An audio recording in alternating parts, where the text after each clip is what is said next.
Audrey's World. I'm Audrey. This week's episode is a bit of a different ride for us today. It's a solo episode because I realize you get to know me through my friends who are on the show, but I'm typically listening or trying to probe the conversation forward during my interviews, and you don't necessarily get to hear me or my experiences.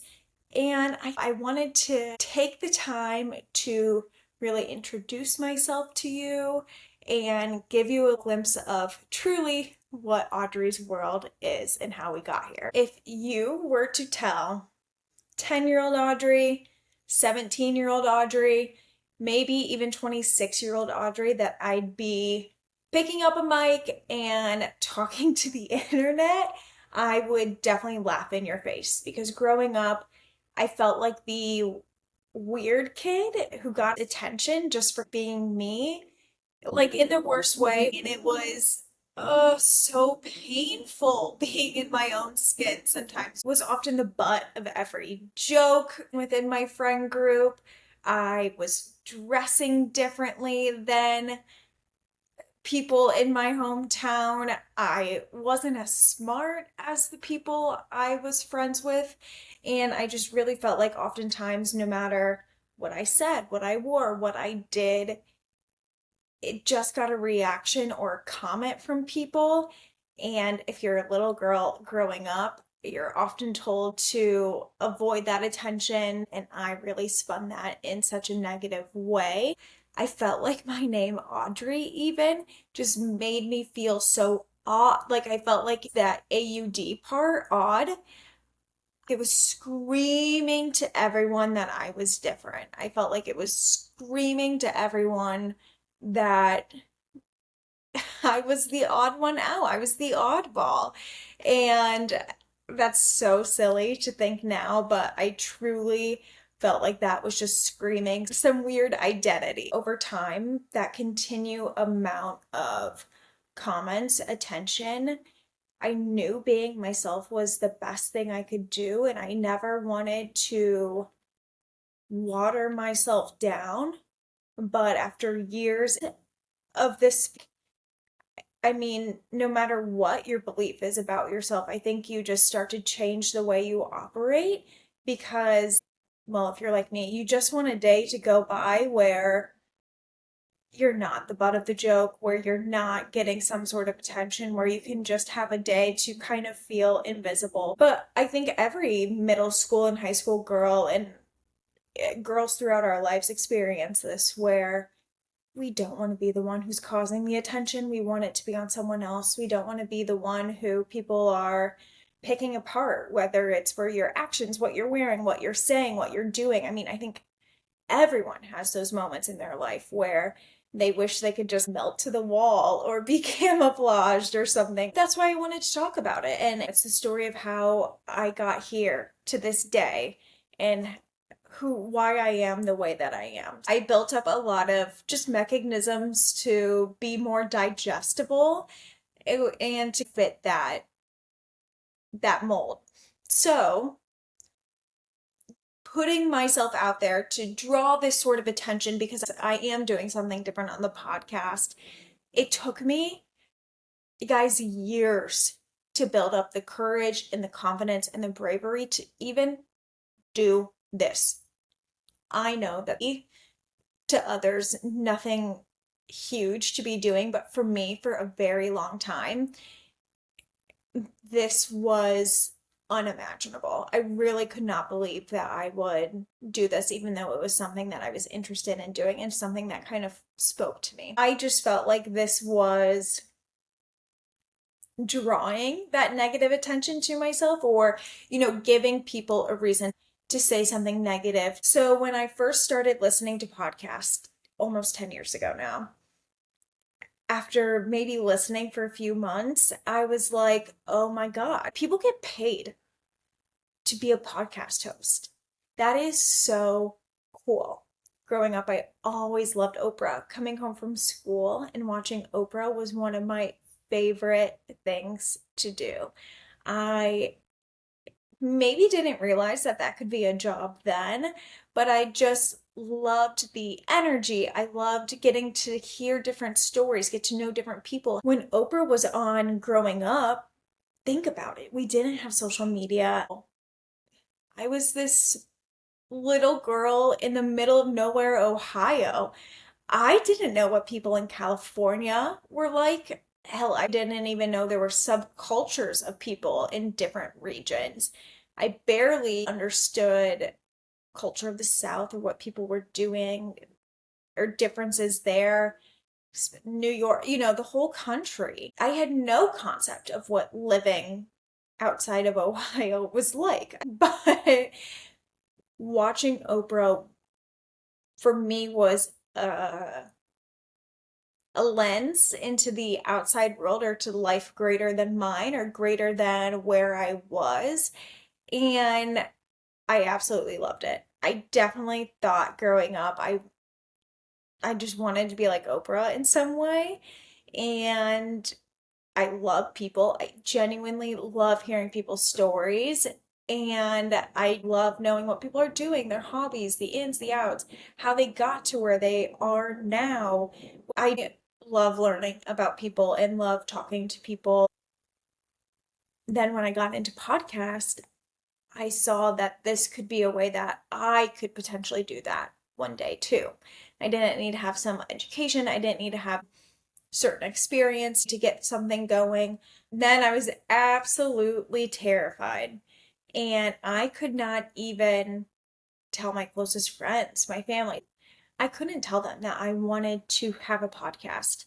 I would just say I liked podcasts and I liked listening to them, but I was so nervous to share that I thought having a podcast was a cool idea. Something so seemingly simple. I couldn't do that because of my past experiences. I just wanted to blend in. But with aging, I realized that blending in, it's not very fun. And to be your authentic self is really what you're meant to do in life. And yes, being with the group, it's easier, but if you don't do what you want to do, you start to build some anger or resentment, and I did not want that for me anymore. Before that, I was wanting to change, but I wasn't actually doing anything to make that change, so and expecting results, so it was time to do it. In my late 20s, I decided to start a podcast. So, if you've been here for a while, I've had a few iterations of Audrey's World, but this is the one that I am the most proud of. I always wanted it to be interviews. I always wanted it to have a video component, and I finally found a way to do that, and it's definitely a product, I'll say, that I'm more proud of than I ever was before in the other iterations of this. So aging has really helped that. In life at 30 is not what I imagined it to be at all. As little girls, we start to plan our life and we fantasize getting married, having a family, and those are just the storylines that are really fed to us as a young age, and that's what's palpable, that's what accepted. And my life looks different than the version that I dreamed up when I was little. I always did want to be in Chicago or in a big city, so I'm doing that, but I'm not married. I don't have a kid. I don't even have a dog. Single at 30 is not something that anyone sets out to do. But if I'm looking back, this is what's better for me. I don't always want it to be this way. I do look forward to joining my friends and family and being married and having babies and building that life for me now, but I mean, that's just not where I am now. And I think if I were to have done that earlier, oh my God, thinking about the guys that I was interested in my 20s, oh my God, those boys were trash. So if things ended up working out with one of those guys, I would not like the life. So I am really glad things happened as they did, but that doesn't mean that it still doesn't come with its struggles. I absolutely love my friends, and I'm so happy for my friends and family who have found their partner, who are starting to build that life for themselves. And I know I don't know everything. I don't know what's happening behind closed doors or what everyone's struggling with or wrestling with all the time. But they do have that life that is palpable, that they dreamed of growing up. And I don't. And sometimes I can feel very alone and question why I haven't found that. And it can just be hard with all of us being in different parts of our life and being, just in different phases and moving at different speeds of one another and all in different directions. And to keep with that analogy, we're all getting to that destination. We might just take different routes there. There might be detours along the way, but you'll still get to wherever you were meant to be or whatever you want to be. And I might be driving 30 miles per hour on a highway, but I'll still get there. I have to remind myself of that, but I it doesn't mean that it's not lonely along the way. It doesn't mean I don't question things along the way, but I accept that my life is still good, and just because I'm not in a place where all my friends are or where I thought I should be, that it means it's wrong where I am. Does that make sense? I think some of this started to really sink in a few years ago. I took a solo trip during Labor Day weekend. I went to Traverse City, Michigan, and this is a silly example, but even prior to that, I had been really afraid to show exposing myself of being alone or being single to some degree. I hated going out to dinner and sitting at a table alone or like sitting at the bar alone. I just did not like that. Similar to my name now, looking back, I just felt like this was calling out like she's single. No one's interested. No one, like, look at her. How sad. That's really what I thought. I thought people were perceiving it as like how sad that that girl is eating alone. Um and now it's one of my favorite things to do, and this solo trip forced me to have to go out and do that for each meal, and I'm so glad it did. But it was really hard for me on that solo trip to do that and feel like that was okay, or just to gain some sort of comfort in doing that. Um, that trip forced me to do a lot on my own.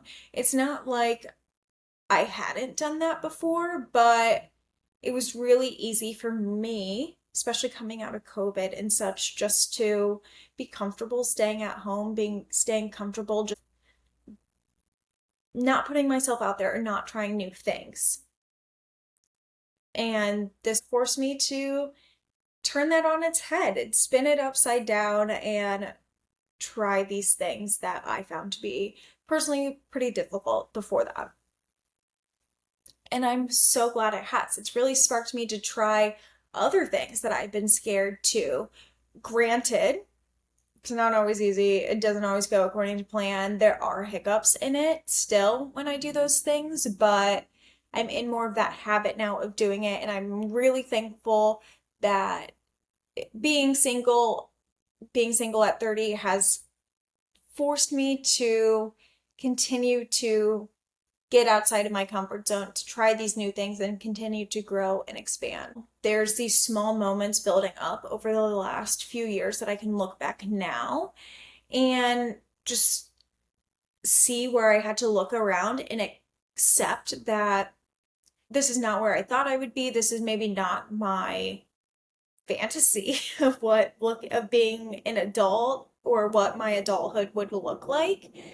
But am I going to sit around and be miserable, or just sit around and not do the things that I want to do because of that? Or am I just going to suck it up and still live my life and experience the things that I want to do and try? So that's why this was never supposed to be my thing.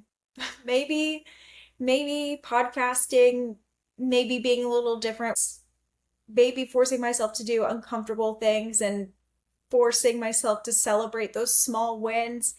Maybe it was always meant to be for me and be my story and help others along that way. Learning that life will bring so many detours or bring up so many things that you didn't think you'd have to navigate or go through. It can be challenging at first. I'm not saying it's ever easy.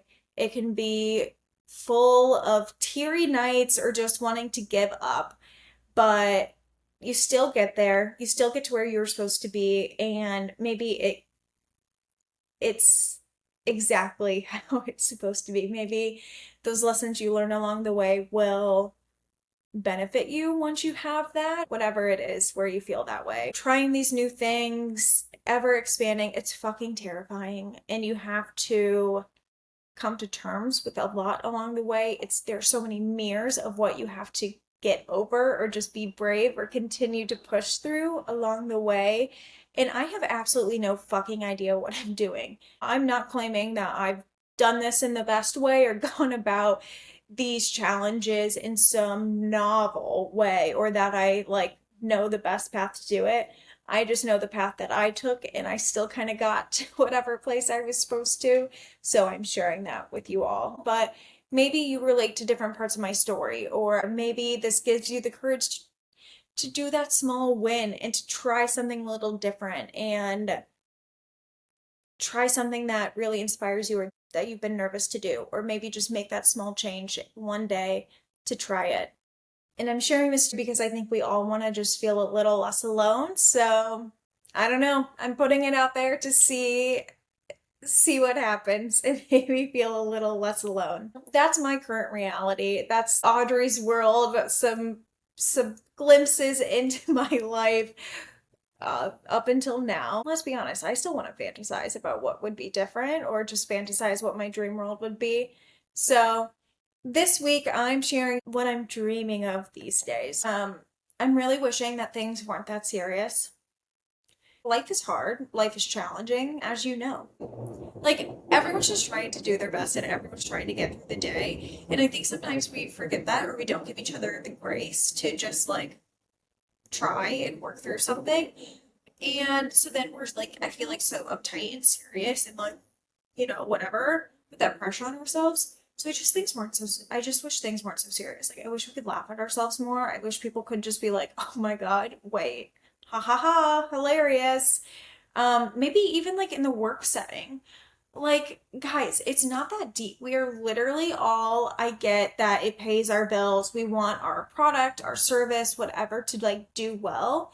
But we're humans on this side of the machine and like just laugh at your mistakes or like, oh my God, guys, we really thought that would work. Like, ha ha ha.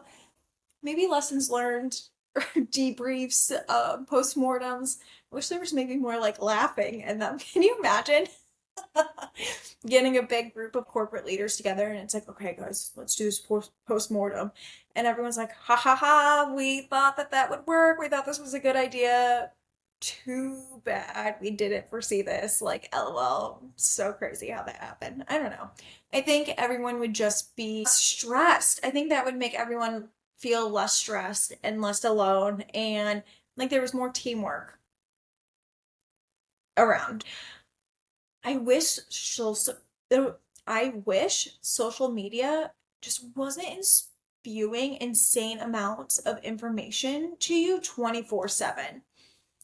I have been noticing recently, I just feel like I need to be so stimulated, even watching TV, like, oh, I'm still scrolling or something. And it's like, why? Why can't I just be 100% present in this moment and not need to have a trillion things going on?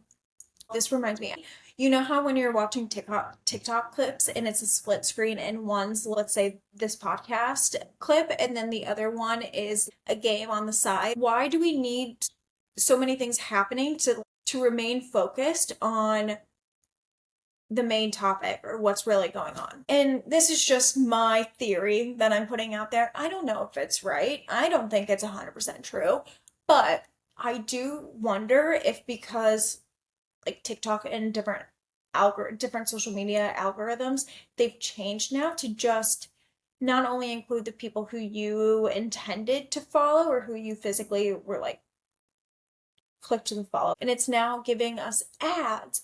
People are like selling their products, selling their services, which is great. I mean, I do it with this podcast, so I'm not saying I don't see the benefit of it. But I feel like everything's an ad. Everything's just this info. Do this to make your life better. Have this. You want this? Here's a quick link. Like, da da da da da. Everything is just so rapid fire. It's so fast. It's just so much info all the time. And I just wish it was a little differently. Maybe that's because my brain hasn't caught up to this information overload. And maybe it's just still downloading or developing some sort of new software update. But oh, sometimes it's just such an overload and it really bogs me down. And then I feel like I can't be present for people in my life, be present for myself. And so I kind of wish just the internet didn't spew so much information sometimes. And this is going back to what I talked about earlier in the bulk of the episode, but I just wish everyone was empowered to be their authentic selves without judgment. Like, I just think that would be so nice. People would be happier. People would have a lot more freedom to do what they actually want to do. And judgment is just ick. I love judging people, and that's a flaw of mine. And I get it poses such a contradiction to everything I'm saying. But let's be honest, we're all judgy bitches at times. It's so easy to be one. And it can be fun sometimes. Let's be honest, we're all human. But I wish we weren't. And this is my dream world. So there's that. Period. Everyone had a work-life balance. I think it's heartbreaking that there are so many people hustling and working their asses off, working more than one job to live their life, to have basic needs, and they aren't able to be there for their families, to be there for themselves, to just like kick back and relax. So I mean, I wish that for people who have one job that's really time consuming where they don't feel like they have that work-life balance. But honestly, I wish more of the people who are unfortunately having to work more than one job to make ends meet. I want work-life balance for them. I want to prioritize it for them. I just wish there were more lake days for everyone. Guys, I'm personally just really happy on the lake. I love chilling on a boat, laughing, being in the water, vibing, being outside, being in the sun, having great snacks, eating a sandwich and chips. Absolutely incredible. So I just wish there were more lake days, more gardens and parks. I enjoy being outside. So more gardens, more parks, more community areas like that for people just to enjoy nature, to decompress, to maybe not be online. I think we need more of those. I wish like no one was concerned for their safety. I think it's really sad that there are people now who are nervous to go outside after a certain hour, to are nervous of where they live or something. And your safety, I feel like, should not be something that you are concerned about. Like, that's just sad. And we don't need that. So that gone in my dream world. And more travel. More travel is so fun. I think everyone kind of going on that more work-life balance. Everyone needs a vacation. You gain perspective. You gain some R&R. Like, just more travel, more vacations, more living life. I think jobs are great. They give you purpose. They help communities. They help move things forward for our society. So I'm not saying work is bad, but I think we just need to make sure we're living a life and that we have identities outside of work and that we are really enjoying what's around us and enjoying the world. But because that's not our current reality and that's not the world we live in, let's ease this transition into celebrating a small win. Sometimes these dream worlds, I feel like, don't feel negative, but I come out of them sometimes like, oh, that would be so nice if we had that. Like, why can't it be like that or whatever? So I'd like to share a small win then, just to pick up the vibes a little bit, to end on a good note and to maybe empower you Or maybe someone shares a small win and you're like, oh my God, wait, I just did that too. Wait. So maybe it gives you an excuse to just give yourself a pat on the back, to give yourself some kudos and to celebrate. A small win that I want to celebrate is a little different than what I traditionally go for when celebrating my small wins. Or as I've been reflecting, being 30 now, realizing the lessons learned, I realized in my 20s I was not prioritizing my friendships. I thought I was because I was hanging out with these people all the time. I'm still friends with my high school friends. There was a time and place to always see them. Then I went to college. There was always a time and place to see that group of friends. So I still felt connected to everyone. And I saw what they were doing on social media. So I felt like I knew, I was keeping up with them. I felt like I was prioritizing our friendship. Then post grad, a lot of my college friends still stayed where I lived, and I was hanging out with them all the time. I knew what was going on in their lives. I was catching up. I would hear what our other college friends were doing from people who recently saw them or whatnot. So I always felt like I was keeping a good pulse on all my friends through these different friend groups. But then I kind of realized that those weren't enough, or that social media isn't the full story, or the weekend hangs weren't enough. I didn't know what was actually going on. So I felt like I was prioritizing my friendships, but I really wasn't putting in any effort and I was just doing what was convenient for me. Now that makes me really sad and I feel bad that I wasn't there for some of my friends during some hard times, or that, yeah, I just see where I could have been better. So the last few years, I've really tried to make it a priority to call my friends more, to text them directly more outside of group chat. And I'm definitely not perfect at it, but it's something I'm intentional about, and I am really proud of myself for just being better at it. I'm better than I was. I can say that as a fact. I'm not where I want to be with it. It's definitely a work in progress, but I feel like I'm doing an okay job of this, and it is better than what it was. So I just want to celebrate myself for that, because as you can tell, I may be focusing on I could be better, but the point is I am better than what I was, and we'll just have to take it with what it is. So I'm celebrating that today. That's the solo episode. I hope you enjoyed it. I do want to call out, because I keep forgetting to do this, all my episodes are on YouTube. So if you prefer to watch, have some visuals instead of just putting me in your ear holes, I get it, I understand. So I have a YouTube page. Check it out. My episodes are uploaded there if you are interested in that content. Also, if you're that visual or social media person, check me out online. I have TikToks, I have Instagrams. Check out my page at Audrey's World. I know you can miss me in between Tuesdays, so I got you there. You'll see podcast clips, behind the scene things, teasers into the upcoming episodes, and just getting to know me a little bit more. So if you're interested, you know what to do. If you're liking this episode, guess what? You can like, rate, review, subscribe, add some stars. I add polls if you're on Spotify for you to answer. So spread the word, do those things. It just helps to get the word out about the pod. So if you're interested, and make sure that this pod gets some love, some care, I encourage you to do that. But thank you so much for tuning in today. Maybe you learned something about me. Maybe you feel a little less alone, or maybe celebrate a win that you've recently had. Maybe you laughed, who knows? But thank you so much for taking the time to tune in today, and I'll see you again next Tuesday. Love ya!